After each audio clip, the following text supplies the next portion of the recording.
Hi, I'm Kevin, And I'm Amanda. and we are serving up All that jam.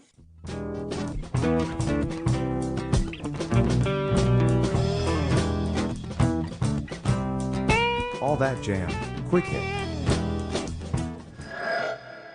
Bob Bralove working with Vince Welnick.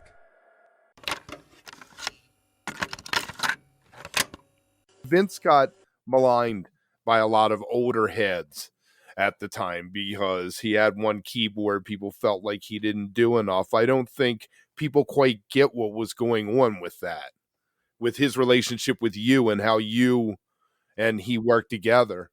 Yes, it doesn't matter how many keyboards you're playing. Exactly. you know, it's the sounds.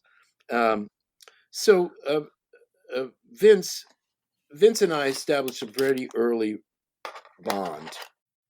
Um, I, uh, I in fact, I remember I was crossing the Bay Bridge and I got a call from Vince. He hadn't gotten uh,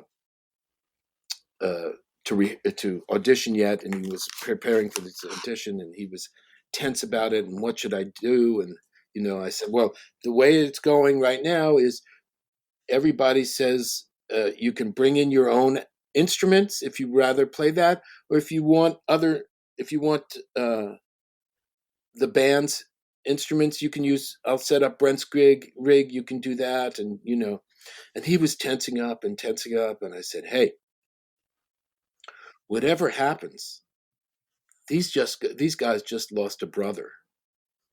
They don't want your tension. Come in here with some joy. And he really took that to heart.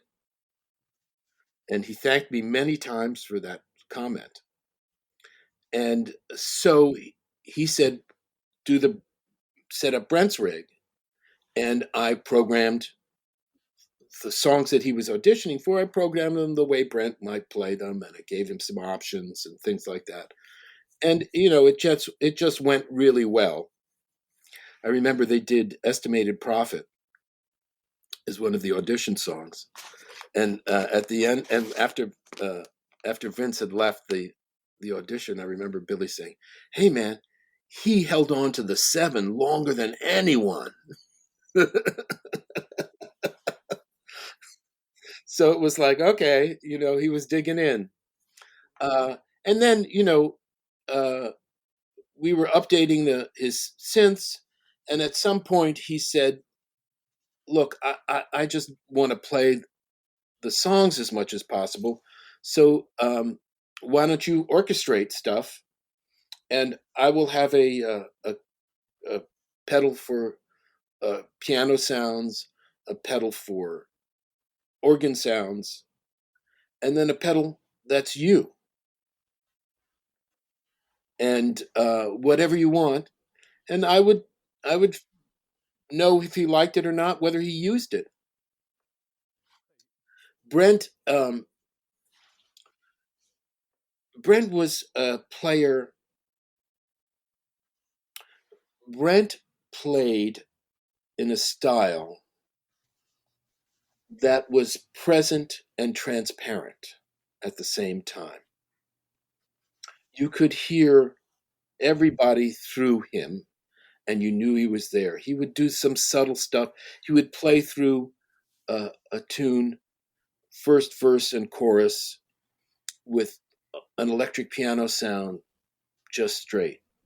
And then he might come back and do the next chorus with um, with chorusing, the processing on that piano. So then all of a sudden it becomes watery, and so it just shifted the feeling as it kind of grew, and the tone would grow, but with that very subtle kind of thing. And then at the same time, you could blast your horns over on top of the organ, and you know do all that kind of stuff. But for me, that transparency was very magical. That you could be that present and hear everybody through you is tough thing for a keyboard player, because you're sort of trained to do these chords in a certain way, which I think Vince did. He played those chords, and I think Vince was in a tough position coming in. Jerry was on rough at times in those days. We can say it now. We're far enough away. We can say it. He was in rough shape at times, and everybody was kind of relying on the keys to clarify the chord progressions as things were moving through. So he had to be present in that way that made it less transparent. So he would, that it was a tough position because, if he wasn't there, then things could get a little wonky.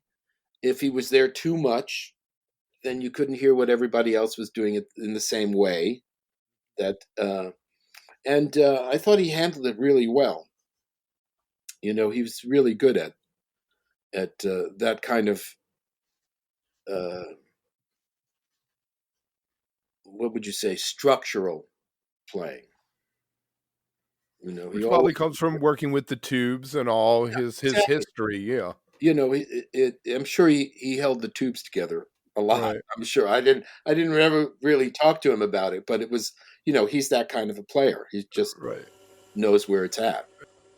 If you are enjoying All That Jam, please like and subscribe to our social media channels at All That Jam Pod on Twitter, Instagram, and Facebook, or visit our website, allthatjampod.com.